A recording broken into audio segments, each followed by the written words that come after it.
everyone, welcome back to the video. This is Edwin. Today's 2020 and last week marked the day that I bought my BMW last year. So in this year I learned a lot of things that I didn't know about the car before. I learned new features the cars have, and I also learned things that I didn't like. So let's get started with the video and tell you the things that I learned. So guys, before we get to the video, please go like the video, subscribe if you haven't, comment and share the video if you like the content. So a little backstory about how I ended up getting this car. I was looking for a car, I want to say on August of 2018. I was looking for a car that I could daily and also have fun with it. So my list of cars consisted of G35s and G37s, Nissan 350s and 370s, but my favorite one was a Subi STI. So I was looking into cars for like, I want to say for like 3 months. So I was looking online and this car came up out of nowhere. So I started looking into the car, looked at the history of the car, and it was a blue car. So that actually caught my attention the first time. I was like, oh damn, the blue car looks really good. So around November I went and talked to the guy about the car. I test drove it a couple of times, and since that moment that I test drove it, I really like this car and I want to get it. So on December 31st I ended up buying the car. I took it home, I gave it a good wash. So my first day of ownership was actually January 1st. Comment down below which one you would have gotten for, the Infiniti, the 350, the Subi, or you would have gotten the 335. I hope I did the right decision, but comment which one you would have gotten for. So now that you know a little backstory about how I ended up getting the car, let's jump into things that I like and the things that I didn't like. The first thing that I liked and I didn't know about how this car was going to be is how good this car is actually perform. I don't know if you guys have ever driven an M3, but it doesn't feel exactly like that, but it's going to be like around 90% of the feeling of an M3, but with a really smaller budget, you know. So if you want to get the M3 experience, you can get a used 335. They're going down in price now, and you can enjoy the great driving experience that they perform. The N55 is such a powerful engine that you're not going to miss the M3 so much. The handling of the car is amazing. The car will perform as well as you treat it. So if you want to go fast, you can go fast. If you want to drift, you can drift. If you want to just cruise around and have fun, you can do that also, because this car is capable of doing anything you want. So the second thing I liked about this car is how big the community is for the 335s and BMWs in general. I never was part of the BMW club until now. Let me tell you, people who own BMWs and modify and have a passion for these cars are one of the nicest people you ever meet. Just a community of people that like the same thing as you do, and they share their experiences. They share the same passion as you do, and it's something that just brings people together in every platform possible. It's really heartwarming to know that there's a lot of people here, and not just in here but everywhere in the world, that have the same car as you, and they love the car and they share the passion that they have with a different kind of people. So let's get into the third thing, and the third thing is gonna sound really stupid, and I know it sounds stupid because I am saying it. So around June, so 6 months down owning the car, I didn't know that the car you can turn off the traction completely. For all that time I thought the traction off was Sport Plus. Don't get me wrong, I didn't know. So I was talking to someone and he told me you can actually turn off the traction completely by holding the traction button for 6 seconds. And I was like, so you can turn off the traction? I was like, oh shit, I didn't know about that. So it sounds stupid, but I didn't know how to use the traction, because I thought it was only Sport, which was full traction, and Sport Plus, which I thought it was traction deactivated. But it turns out the Sport Plus is just a little bit of the traction is activated, and if you hold the traction for 6 seconds, there's going to be the full traction off.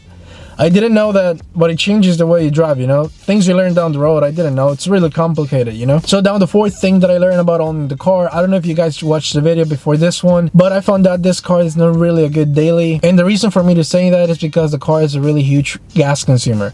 When you buy a 335, it's a 6-cylinder car, so you know what you're getting yourself into, but I didn't know it was going to be this bad. Like I said in the video, the paper says you're going to get between 21 to 26, depending how you drive. And the max that I've been getting is 15, sometimes 17. The worst will be 8. That was like around November. So yeah, I came to the conclusion that the 335 was not really a good daily. So you got to keep that in mind if you're trying to get this car. Another thing that I learned, which is also really dumb, it's the right way to use EcoPro. And I'm saying it because nobody tells you how to use EcoPro. So the way that EcoPro is designed to work is to save you gas as long as you drive normal, you know. But if you drive normally, the car is not going to save a lot of gas on Eco.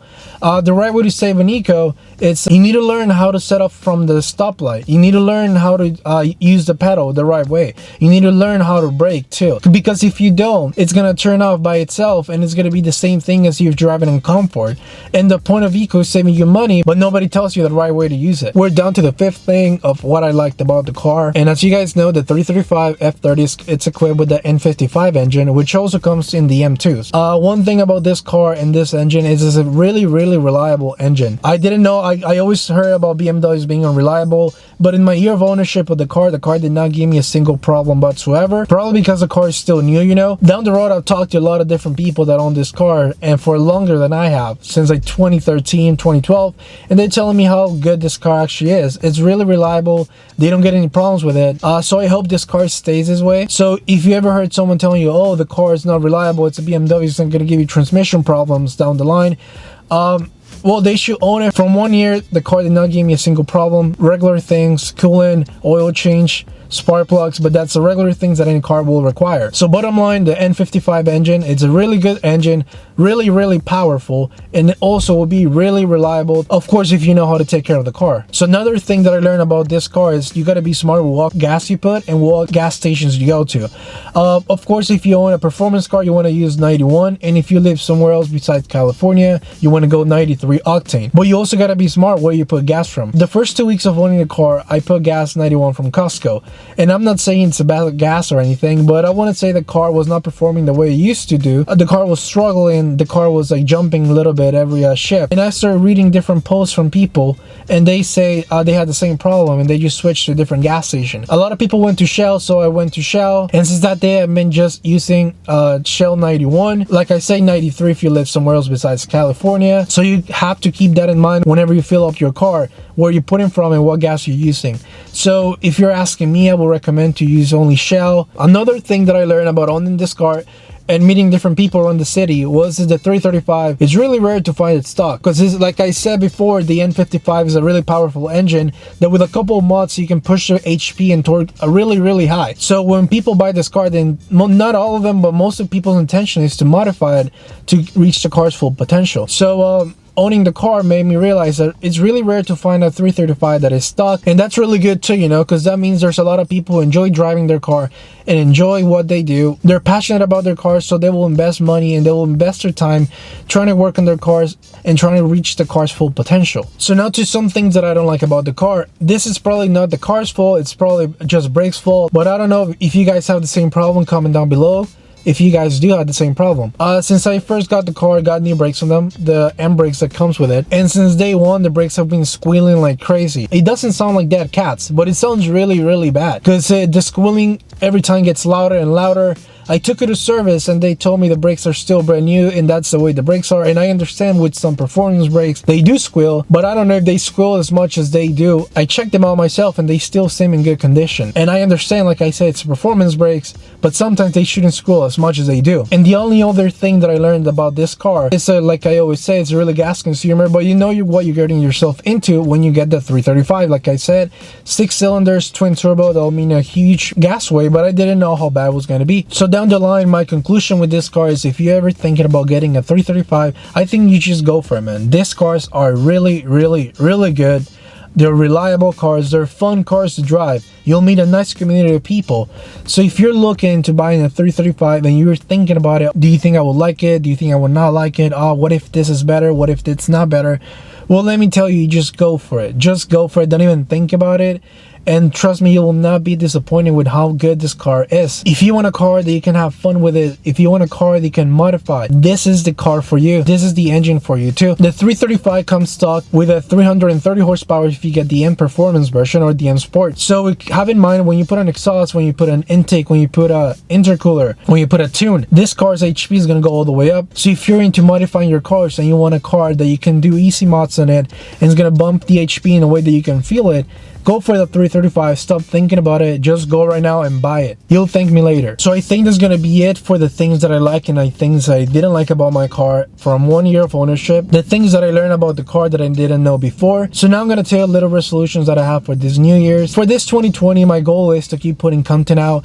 Try to push myself to just go outside and record as much as I can, edit as fast as I can too, because editing takes a long time. Just go outside and find the best content to film for you guys. I want this channel to grow because I actually enjoy what I'm doing, and I like to talk to different kind of people, meet different kind of people through this platform too. So that will be my resolution for this year. It'll be just keep putting content out, keep pushing myself to do new things, to try new things, to try new mods in order to make this car better and in order to make the channel grow. So if you have something that you really want this year, you want to accomplish it, I'm telling you, just get off the couch and go do it. Pick up your backpack, pick up your phone, camera, whatever you want to do. Just go outside and start doing it. Because if you just say I want to do things but you never go and do them, nothing's gonna change for you. Get off your comfort zone and just go outside and try new things. Like I said, my goal for this year will be just to keep putting videos out, keep putting content out, edit better, learn new things that I don't know, meet new people, and who knows, probably by the end of this year this channel is going to be good. So I think this is going to be it for the video, guys. Just a short video telling you the things that I learned after owning the car for 1 year. Comment down below which content you like better, if you like this kind of content of me explaining facts to you, or if you like me and my friend just recording things that we do in the city. Always remember to like the video, subscribe if you haven't, and share it if you like the content. Always remember to follow the social media, which is going to be linked below. And that's it. Hope you guys enjoyed the video. Have a nice day. Enjoy.